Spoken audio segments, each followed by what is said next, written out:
Bon, en ouvrant l'étiquette dans Photoshop, je me suis rendu compte que j'ai utilisé sur l'objet la version qu'on n'avait pas améliorée par intelligence artificielle, donc elle est fort pixelisée. Mais bon, ça passe pour un mock-up. Mais vous vous souvenez qu'on avait utilisé le super zoom pour améliorer beaucoup cette étiquette que j'avais récupérée du web. Bon, peu importe.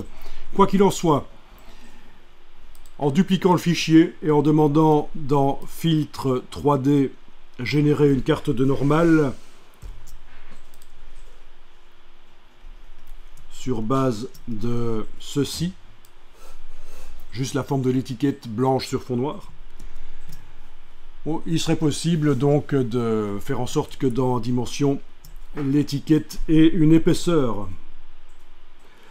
Mais l'idéal, c'est quand même de ne pas utiliser le système qu'on vient d'utiliser là, fichier, importer, placer l'image sur le modèle, parce que ça c'est très basique. Il faudrait utiliser, si on voulait commencer à mettre une épaisseur sur l'étiquette, il faudrait utiliser plutôt le système de génération des UV et faire ça dans Photoshop.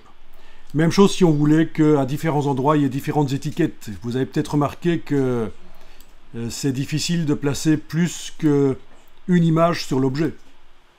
Je ne sais pas s'il y en a certains parmi vous qui ont essayé de mettre une deuxième étiquette éventuellement à cet endroit-là, quelque chose comme ça.